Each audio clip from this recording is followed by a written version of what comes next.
Lectura del Santo Evangelio según San Juan. Gloria a ti, Señor. En aquel tiempo disputaban los judíos entre sí: ¿cómo puede éste darnos a comer su carne? Entonces Jesús les dijo: en verdad os digo, si no coméis la carne del Hijo del Hombre y no bebéis su sangre, no tenéis vida en vosotros. El que come mi carne y bebe mi sangre tiene vida eterna, y yo lo resucitaré en el último día. Mi carne es verdadera comida y mi sangre es verdadera bebida. El que come mi carne y bebe mi sangre habita en mí y yo en él. Como el Padre que vive me ha enviado, yo vivo por el Padre. Así, del mismo modo, el que me come vivirá por mí. Este es el pan que ha bajado del cielo, no como el de vuestros padres, que lo comieron y murieron. El que come este pan vivirá para siempre. Esto lo dijo Jesús en la sinagoga cuando enseñaba en Cafarnaúm. Palabra del Señor. Gloria a ti, Señor Jesús. La primera lectura, un poco larga, pero nos muestra lo que es esta conversión de San Pablo.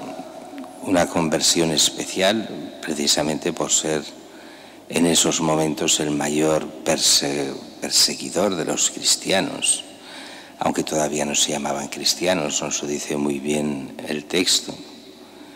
Dice: pide cartas para las sinagogas de Damasco, Saulo, autorizándolo a traerse encadenados a Jerusalén a los que descubriese que pertenecían al camino, hombres y mujeres.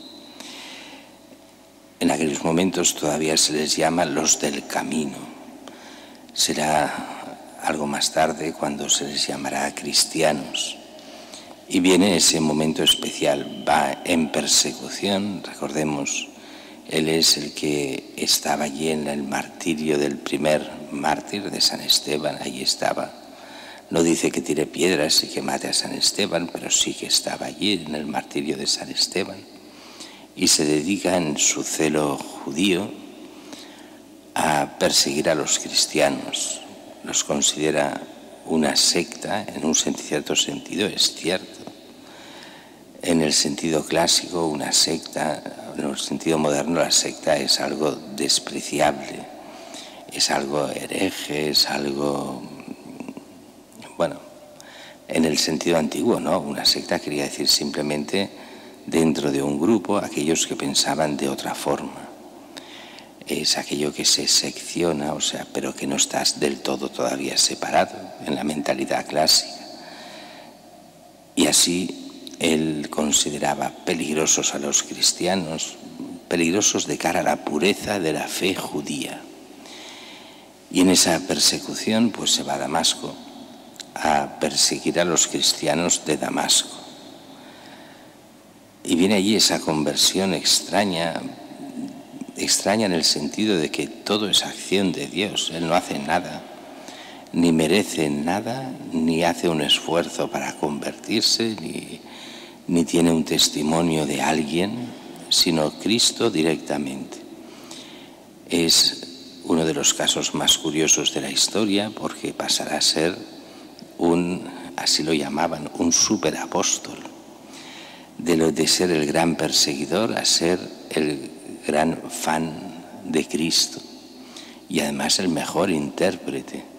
Entendió, se puede decir así, a Jesús mucho mejor de lo que lo entendían los demás apóstoles, incluso en algunos momentos enfrentándose a Pedro y teniendo razón Pablo, y teniendo que reñir a Pedro, y Pedro tenerlo que aceptar a regañadientes, pero aceptar la corrección de Pablo. Cerca de Damasco, y ya están casi a las puertas. Y dice aquí: una luz celestial lo envuelve con su esplendor, cae a tierra. La iconografía clásica nos pinta a San Pablo cayéndose de un caballo, pero aquí no habla de ningún caballo, simplemente que cae a tierra. Y oye la voz: Saúl, Saúl, Saulo, Saulo, ¿por qué me persigues? Y pregunta: ¿y quién eres? Soy Jesús a quien tú persigues. Para él para Pablo, eso era inconcebible. ¿Cómo Jesús? Aquí yo no persigo a ningún Jesús, yo persigo a esos que siguen a Jesús. Pero Jesús está muerto. Yo no persigo a Jesús. Persigo todavía no se llamaban así, pero a los cristianos, a los que le siguen. Como tanta gente hoy que tiene esa manía igual que Pablo, solo que no desde la fe judía, sino desde la fe atea, donde están contra Dios y persiguen también a los cristianos. Queda absolutamente sorprendido. Todos oyen algo, pero no ven nada. Solo Pablo entiende perfectamente lo que está pasando, en el sentido que oye la voz de Jesús. ¿Por qué me persigues? No a los cristianos, a mí. Y eso nos recuerda aquello que dice el mismo Evangelio. Todo lo que hagáis a uno de estos mis pequeños, a mí me lo hacéis. Y cuando habla de mis pequeños, está hablando de los cristianos. Todo lo que se hace para bien y para mal a un cristiano, por el hecho de ser cristiano, se le hace a Cristo mismo. Levántate, entra en la ciudad, allí se te dirá lo que tienes que hacer. Y queda ciego. Es curioso porque esta ceguera es la representación de lo que le pasaba a Pablo, que estaba ciego y no lo sabía. Ciego ante Cristo. Pues ahora queda ciego para que se dé cuenta de que era ciego. Ahora se queda ciego de verdad de la vista, antes era ciego del alma. Aunque Pablo tiene una cosa muy buena, incluso como judío, era una persona recta, equivocada, totalmente equivocada en su mentalidad anticristiana, pero quería servir a Dios siempre y quería tener una vida recta y honesta realmente, de justicia, de santidad, aunque equivocada. Es por eso que Dios lo aprecia de una forma especial y le da esa gracia especialísima de pasar a ser apóstol y uno de los grandísimos apóstoles. 3 días entra en Damasco, 3 días de oscuridad. Un poco nos recuerda la muerte de Cristo hasta el 3er día en el sepulcro y la resurrección. Queda ciego, como muerto a la vieja vida para nacer de nuevo. Y Dios se vale de este Ananías. ¿Ves? Cúrale la vista, bautízalo. Como a Saulo, el gran perseguidor, como diciendo el discípulo al Señor, pero no sabes quién es, como si no lo supiese Jesús, faltaría más. Pero así lo hace, al final obedece. Y es muy curiosa la vida de Saulo, porque aunque dice que aprende algunas cosas, en realidad en muy poco tiempo pasará a ser el mayor especialista en todo en Jesús. Es muy curioso cuando uno lee sus cartas, están impregnadísimas de evangelio. Realmente es el que mejor conoce e interpreta a Cristo. El que había sido el gran perseguidor será el gran avalador, el gran misionero. Y de alguna forma nos da como esperanza a todos nosotros. ¿Qué esperanza? Pues que siempre pasa lo mismo, de formas diferentes.